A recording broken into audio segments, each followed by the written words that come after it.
to be present here inside the room.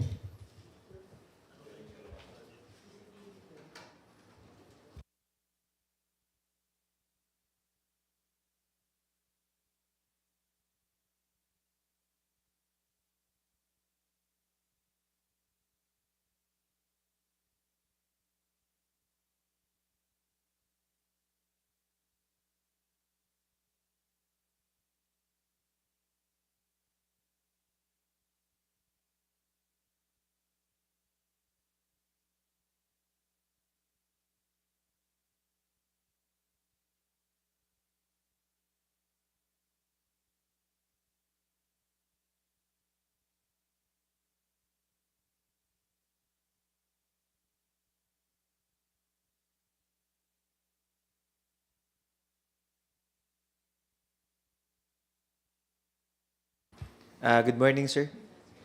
Isa lang, isa lang bidder natin for today, no? Sir, can you please identify your name and the company you are representing?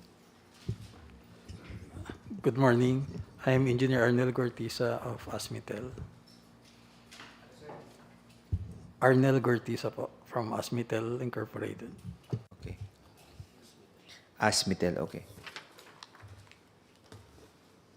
Mr. Chair, can we proceed with the opening po? Please proceed.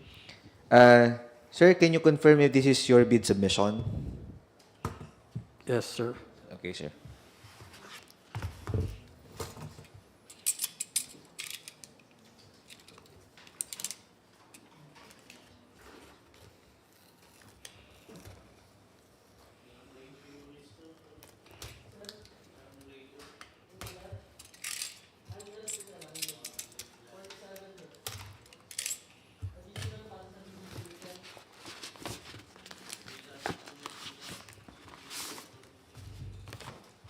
So inside the green envelope are two brown envelopes, the financial component and technical component envelope.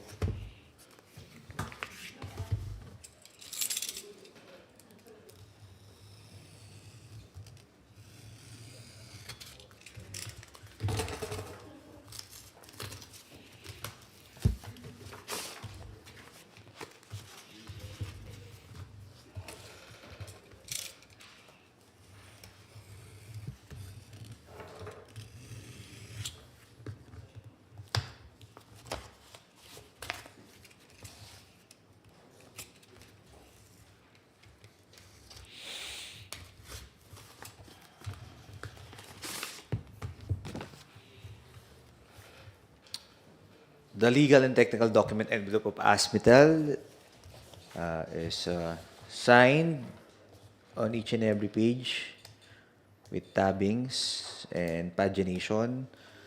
Let's proceed with the checklist, please. Checklist, valid PhilJEPS registration certificate, platinum membership.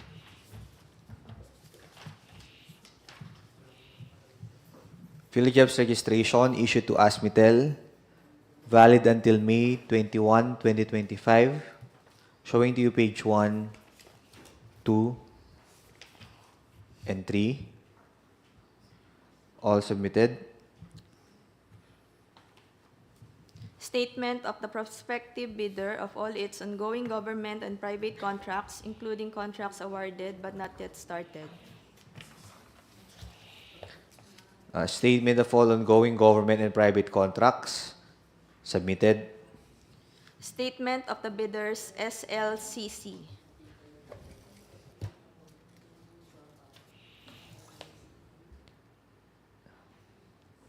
SLCC submitted. Original copy of bid security, if in the form of a surety bond, submit also a certification issued by the Insurance Commission. Bid securing declaration signed, notarized, submitted. Conformity with the technical specifications, which may include production delivery schedule, manpower requirements, and/or after-sales parts, if applicable.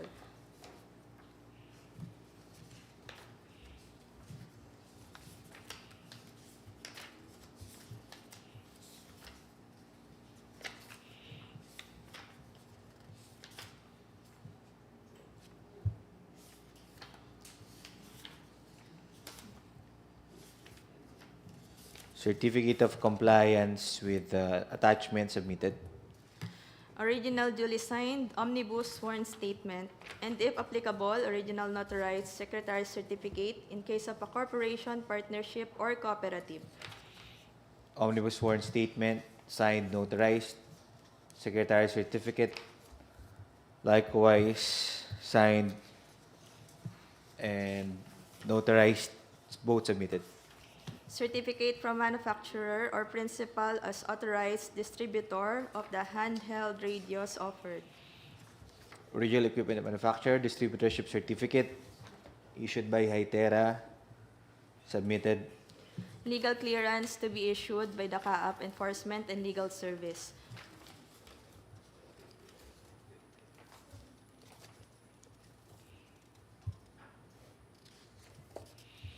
Legal clearance issued by CAAP ELS, submitted. Certification under oath attesting that they have no pending cases against the government. Certificate of no pending case, signed, notarized, submitted.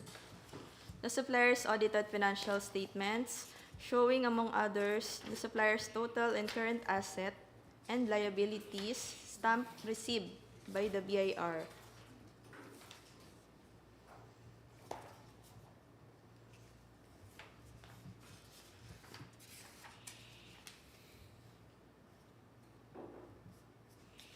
Audited financial statements, stamp received by BIR, submitted.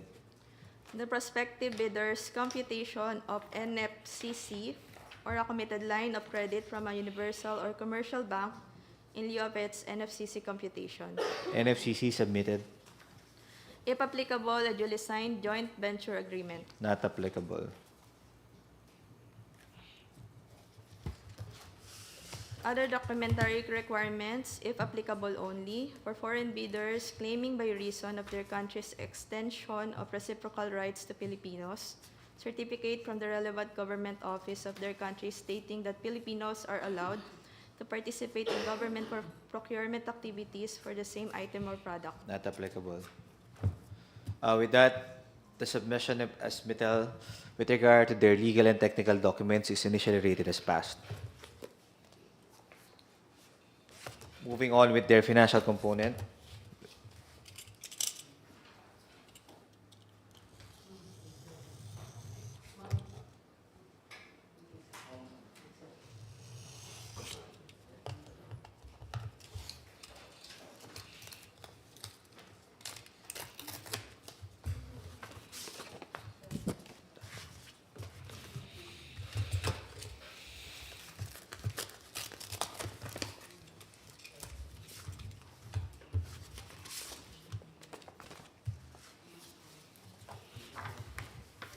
Checklist, please.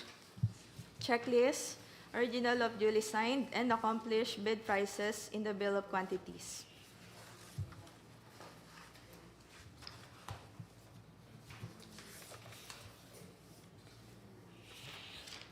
Bill of quantities submitted.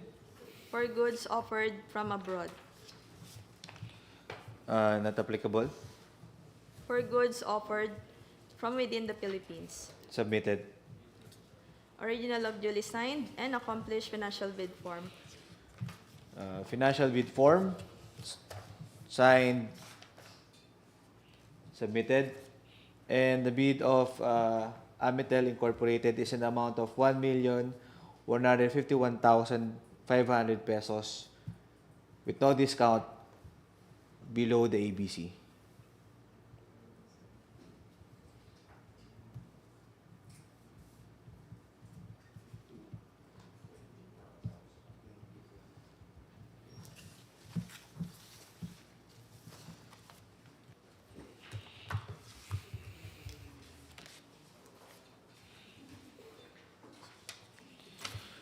Showing to you the abstract of bids as read. So the single submitted bid for today is from ASMITEL Incorporated in the amount of 1,151,500 pesos below the ABC. With that, the technical working group recommends that the submission of ASMITEL undergo bid evaluation for the consideration of the committee. Move to adopt, Mr. Chair, the recommendation of the TWG for the conduct of bid evaluation for our loan bidder for today. Second the motion, sir. Thank you. Move and duly seconded. The recommendation to conduct bid evaluation on the loan bidder who submitted a bid offer for today's opening is hereby adopted. Thank you. Thank you to the ASMITEL. Thank you. Thank you for your participation. Thank you, TWG. Your excuse, sir. Thank you.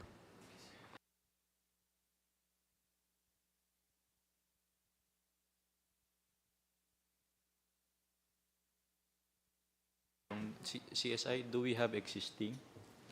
Oh, kasi we'll be exceeding 47 kung yun lang ang, kukulangin tayo. Pandagdag lang. Very good.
Thousand 600.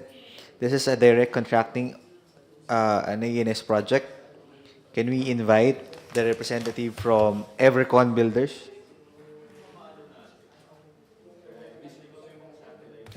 Tama ba?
Good morning. Morning, sir. Can you please identify yourself and the company you are representing? Of course, Evercon. No? Good morning. Malcolm Ong from Evercon Builders. Thank you, sir. This is your submitted bid, sir, no? Yes, sir. So this is a request for quotation. Direct Contracting will be opening it now.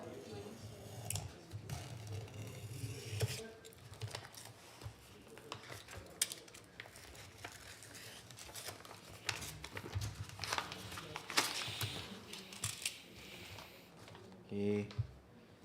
So the bid of Evercon is paginated with tabbings and signature on each and every page.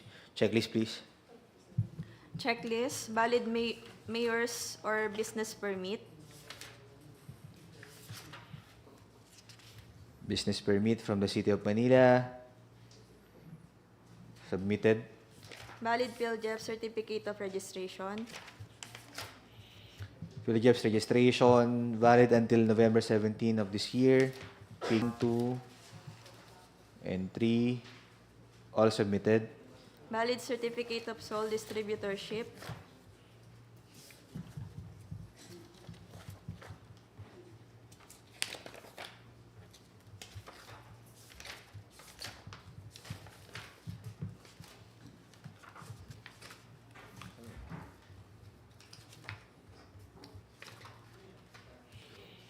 Certificate of distributorship submitted. Income or business tax return. Tax return filed electronically submitted. Technical specifications with compliance statement.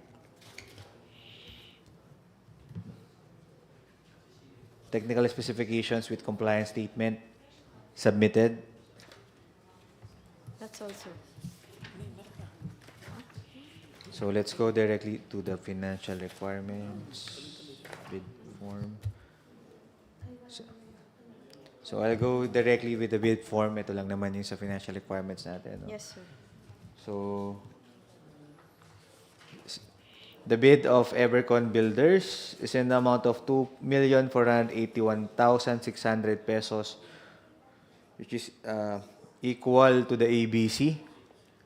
So since this is a direct contracting, we now open the floor for negotiations or any possible discount from Evercon, sir.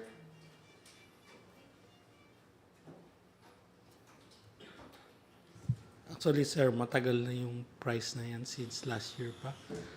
And as a sign of goodwill, siguro max of 2%.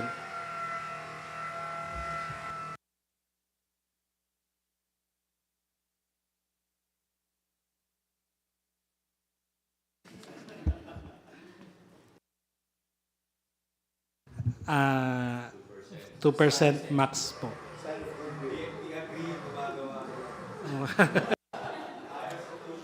Baka sabi wala na discount. Iba kayang 5 yan, Sir Malcolm? Sir, tumataas kasi yung euro change rate. Change rate? Exchange rate? 2% po, sir. Sige, Sir, 3. Okay na po kami. Okay na tayo sa 3. Wag po 5. Okay. That's the final offer, sir? 2% discount. Yes, sir. Okay.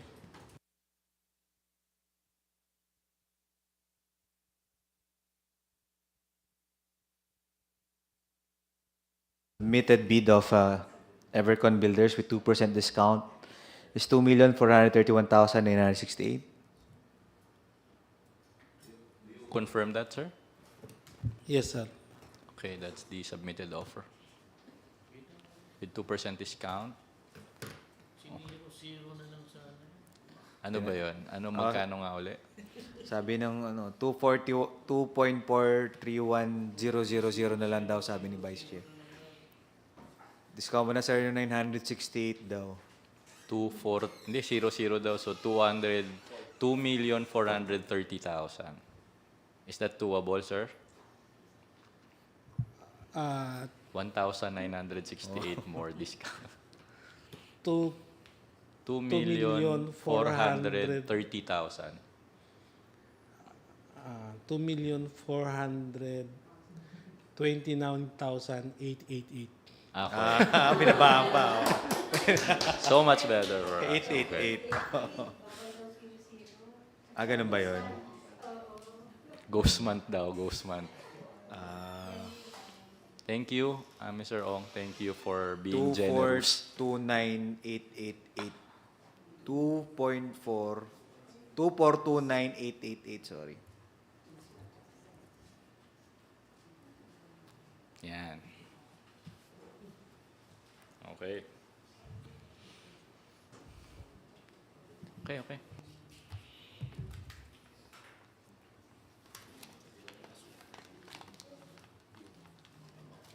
Ayun.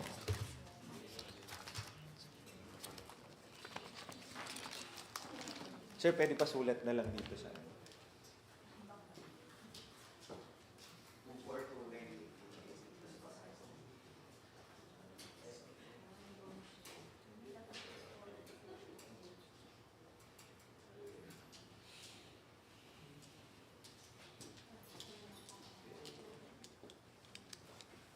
bid evaluation postal.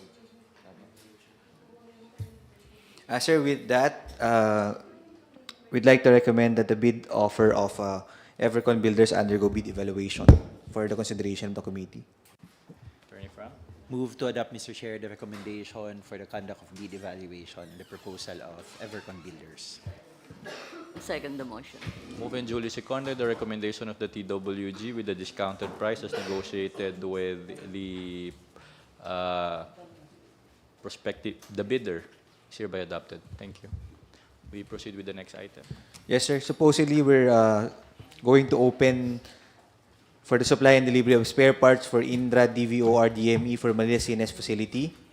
But we postponed the opening of this project. And hence, we are moving to the next one, the supply and delivery of spare parts for Jotron BHF equipment, CBA number 24-04-525, with an EBC of 1,862,800 pesos. This is likewise direct contracting, an ENS project.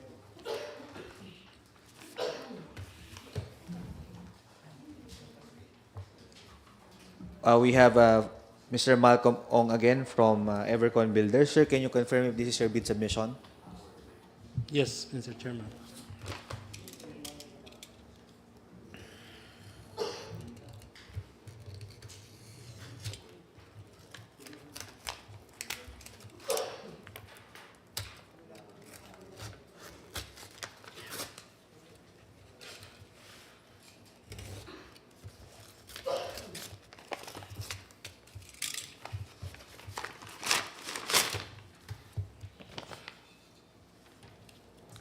Bid of Evercon is paginated, signed on each and every page with tabbings. Checklist, please.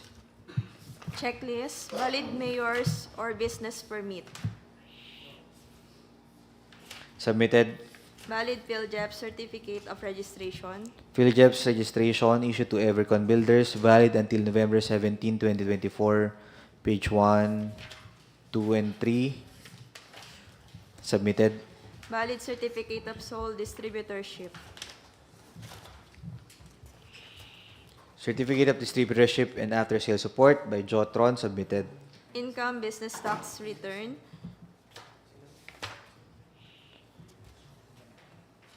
Submitted. Technical specification with compliance statement.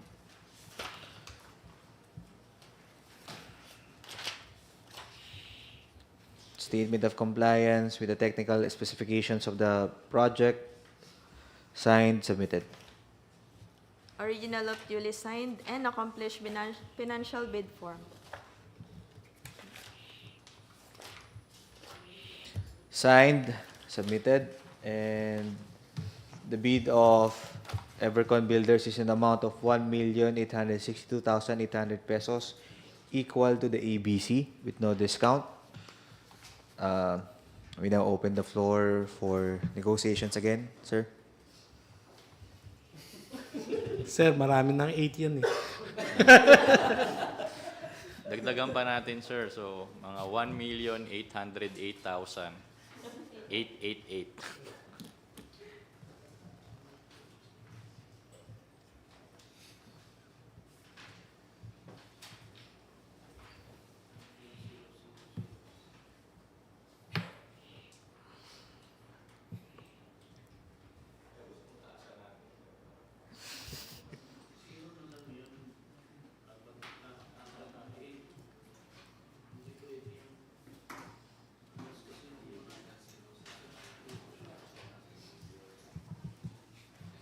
Puro 8. Ganun pala, no?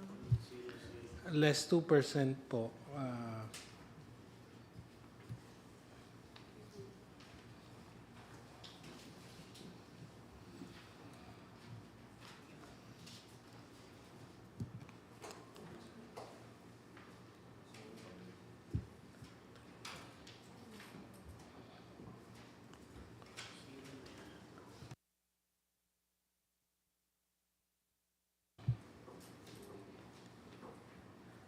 1818. 888.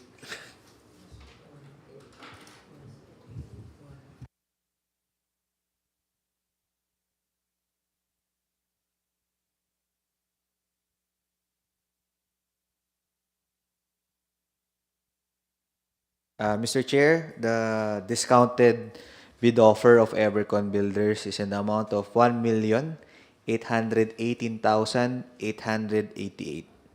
So again, that's 1,818,888. Thank you. Sir, with that, we recommend that the bid offer of Evercon Builders undergo bid evaluation, sir. Members, Move to adopt, Mr. Chair, the recommendation of the TWG for the conduct of bid evaluation, the submission of Evercon Builders. I second the motion. move and duly seconded, the recommendation to undergo bid evaluation of the discounted offer is hereby adopted. Thank you, Sir Malcolm. Thank you for being Thank you. generous and a good sport. Thank you. So after the bidder signs the discounted bid offer, we now move on to the pre-bid conference for the project rehabilitation and testing of Tagaytay Radar Power Transformer and Substation at Tagaytay Radar Facility, bid number 24-050-08, with an ABC of 1,100,000 pesos. Another ANS project. Okay? Your excuse, sir. Thank you. Have a good day.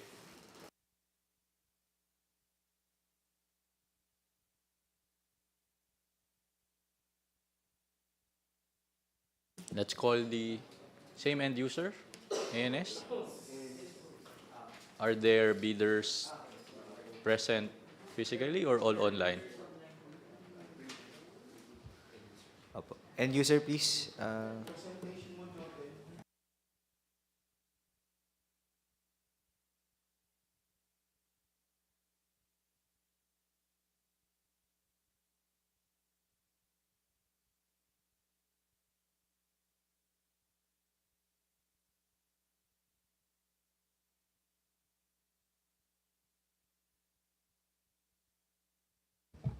For bidders present online, can you please identify yourself and the company you are representing?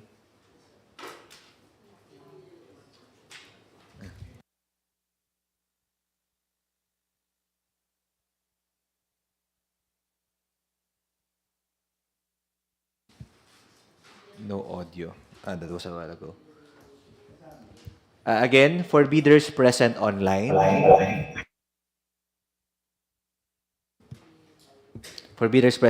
please identify yourself and the company you are representing for attendance purposes.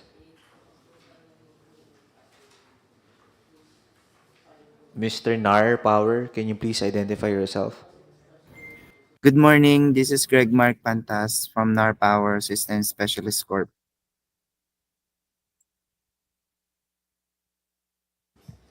Okay. Thank you. Thank you. Sir, proceed na tayo with the pre-bid.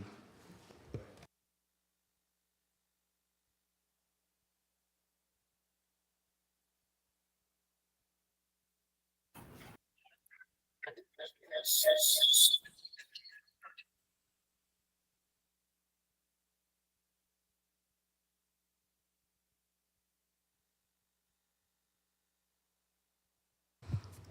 morning po. Welcome to bidders representative from Danitech. May we request po to kindly identify your name po. Thank you.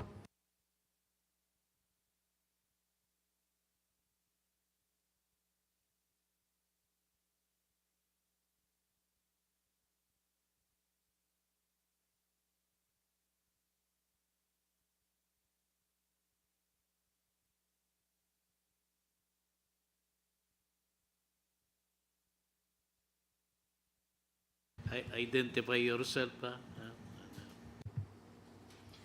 From Danitech Power System po. Again, may we request po the complete name of the representative po joining online for attendance purposes. Thank you.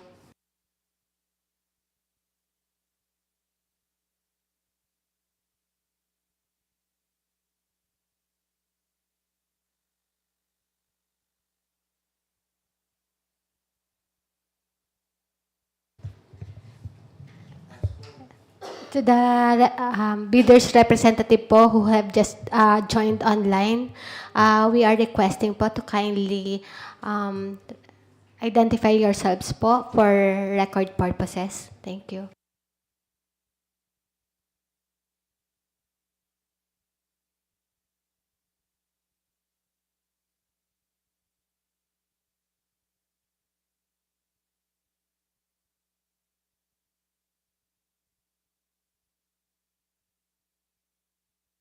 Yes, sir.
Good morning. Ano ba, sir?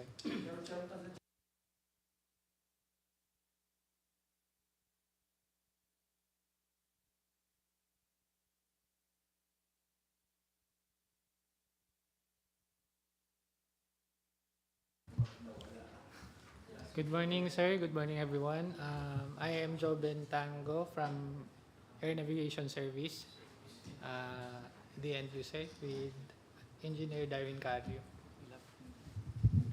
So, pre-bid conference with the project title Rehabilitation and Testing of Tagaytay Radar Power Transformer and Substation at Tagaytay Radar Facility with the ABC of 1,100,000 pesos, and the source of fund is the approved APP of 2024 improvement of service entrance of various radar sites with the APP code of 1643. CBA MOOE number 2404432 dated April 2, 2024. Then the duration of project is 30 calendar days with the mode of procurement to be competitive bidding. Invitation to bid to the project rehabilitation and testing of Tagaytay Radar Power Transformer and Substation at Tagaytay Radar Facility. Section 1.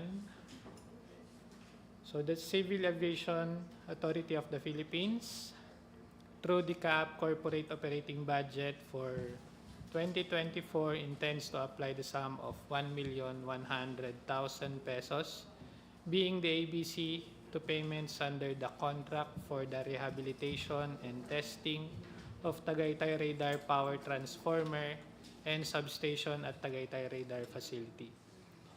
Bids received in excess of the ABC shall be automatically rejected at bid opening. Number 2, the CAAP invites bids for the above procurement project. The delivery of goods is required within 30 calendar days. Bidders should have completed within 7 years from the date of submission and receipts of bids, a contract similar to the project. The description of an eligible bidder is contained in the bidding documents, particularly in Section 2, Instruction to Bidders. Bidding will be conducted through an open competitive bidding procedures using a non-discretionary pass or fail criterion as specified in 2016 revised IRR of Republic Act 9184. Bidding is restricted to Filipino citizens or sole proprietorships, partnerships, or organizations with at least 60% interest or outstanding capital stock belonging to the citizens of the Philippines and to citizens or organizations of a country, the laws or regulations of which grant similar rights or privileges to Filipino citizens pursuant to RA number 5183. Prospective bidders may obtain further information from BAC Secretariat of CAAP, Mia Road, Pasay City, and inspect the bidding documents at the address given below from 8 o'clock to 5 o'clock p.m., Monday to Friday, except declared holidays and suspension of work. So a complete set of bidding documents may be acquired by interested bidders on to be decided the date until deadline of submission of bid from the given address and websites upon payment of applicable fee for the bidding documents pursuant to the latest guidelines issued by the GPPB in the amount of 10,000 pesos inclusive of 12% VAT. The procuring entity shall allow the bidder to present its proof of payment for the fees through email. The CAAP will hold a pre-bid conference, so ito na or through video conferencing or webcasting via Google Meet application. Bids must be duly received by the BAC Secretariat through manual submission at the office address indicated on or before date will be decided. Late bids shall not be accepted. All bids must be accompanied by a bid security in any of the acceptable forms and in the amount stated in the ITB clause. So bid opening shall be on at the given address. Bids will be opened in the presence of the bidder's representatives who choose to attend the activity. And the CAAP reserves the right to reject any and all bids, declare a failure of bidding, or not award the contract at any time prior to contract award in accordance with Section 35.6 and 41 of the 2016 revised IRR of RA 9184. For further information, please refer to below, so Engineer Leandro Arvarquez, the telephone number and website indicated below. So you may visit the following websites for downloading of bidding documents. So, ano ang next, sir? Well, you don't have to read everything. Yes, sir. Instruction. You can see as shown on the screen, flash. Yan, huwag mong basahin lahat yung file. Instruction to bidders as shown on the screen. Next. So, instruction to bidders as shown on the screen. And for the eligible bidders under 5.3 pursuant to Section 23.4.1.3 of 2016 revised IRR, On the BDS stated, for this purpose, contracts similar to the project shall be A. Erection, installation, repair, or maintenance of power distribution substation facilities. B. Maintenance of power or distribution transformers, generators, and other electrical apparatus.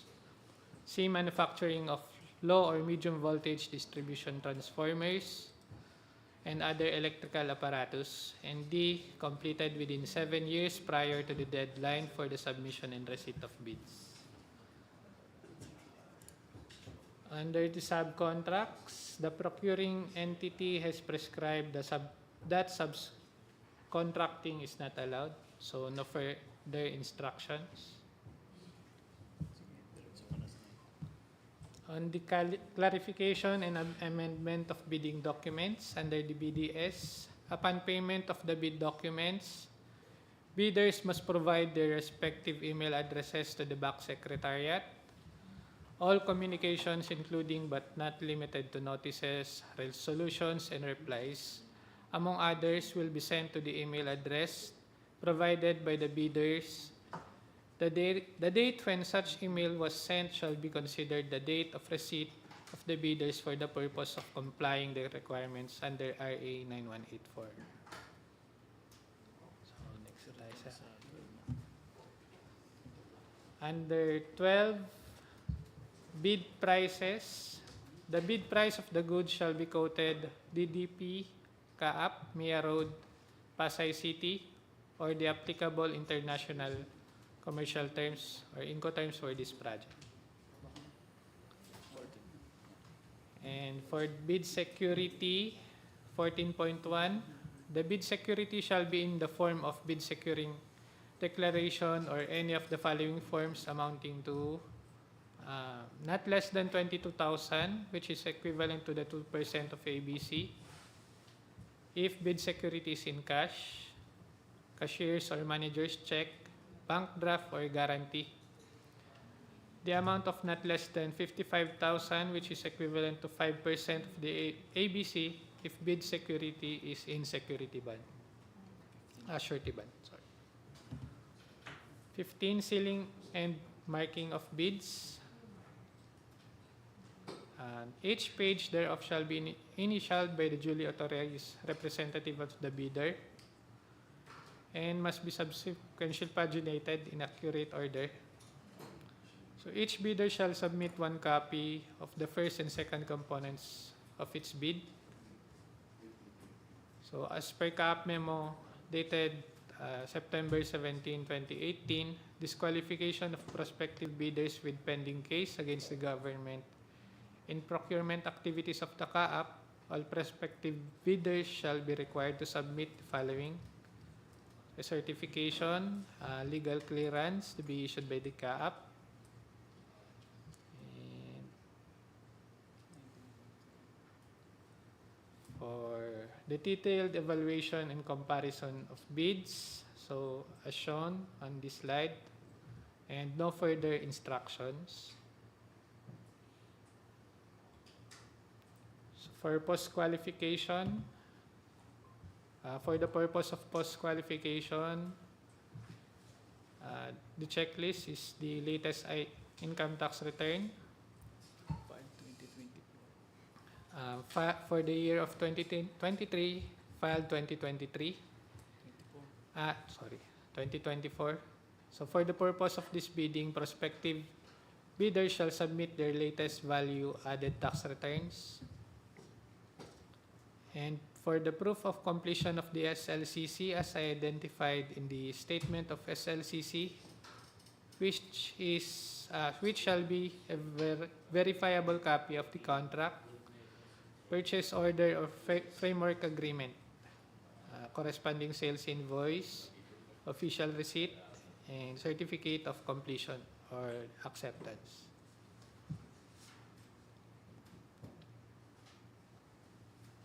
For the signing of contract, so no further instructions.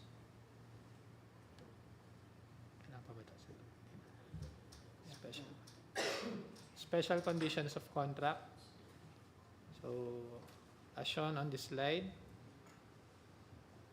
so the delivery terms applicable to this contract are delivered at Civil Aviation Authority of the Philippines, Tagaytay Radar Facility.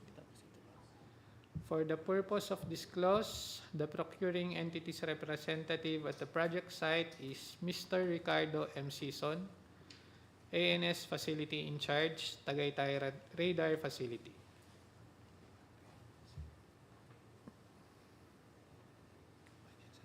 Packaging. Transportation. So, 2.1, no advance payment. And 2.2, full payment upon completion and acceptance of the end user. And number 4, test results stated in section 7. So final test shall be conducted in the presence of Tagaytay Radar Facility and anode representatives. Test methodology and results shall be in accordance with the latest IEEE or IEC requirements. Test results must be submitted in an agreed form between contractor and CAAP-anode. Final test results must be signed and sealed by a professional electrical engineer with valid current PRC license and professional tax receipt. So schedule of requirements, so as shown on this slide.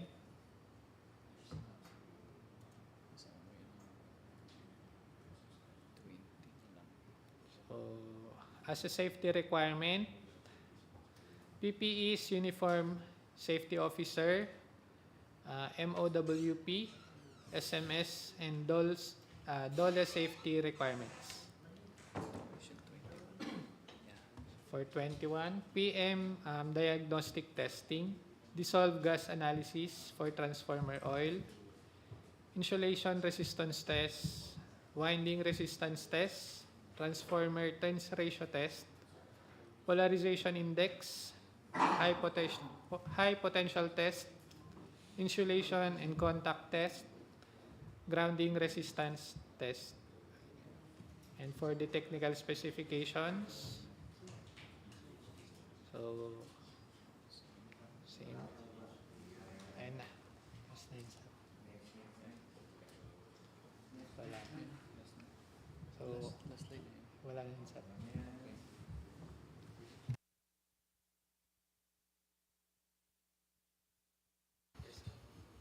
And for the mode of procurement, the end user recommends competitive bidding as the mode of procurement. And further, we recommend the posting of the project to the website. Thank you.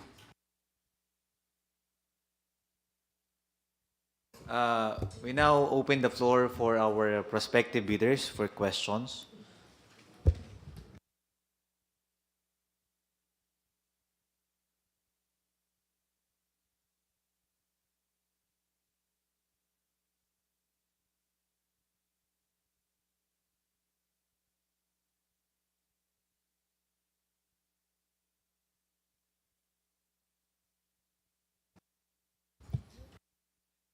May questions po ba tayo? Okay. NAR Power. Yes, sir. Hello po, good morning.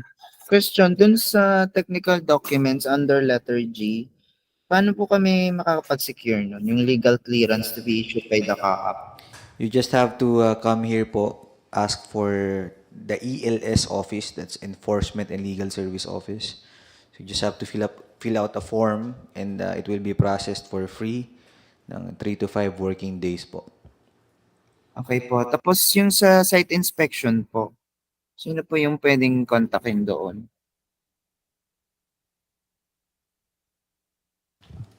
Sir, for the site inspection, the first step is for you to acquire a security clearance from our CSIS. And then we will coordinate that with the facility in charge of the Tagaytay Radar Facility once you have submitted the request to acquire a security clearance. Noted, sir. Thank you.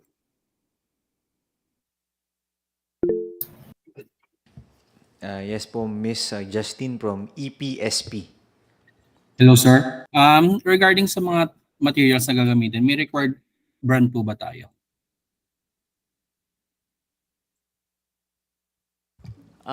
Yes, sir. As to the materials to be used, the end user does not require any brand to be used. Okay, sir. Thank you.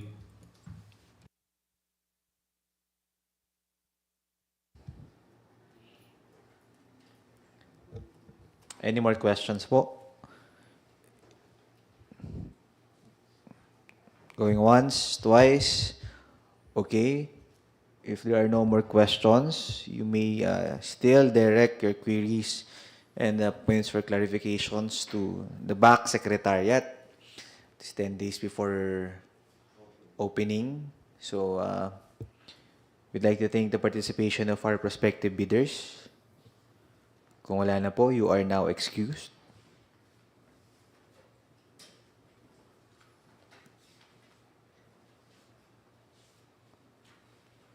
Maraming salamat po sa pag-attend.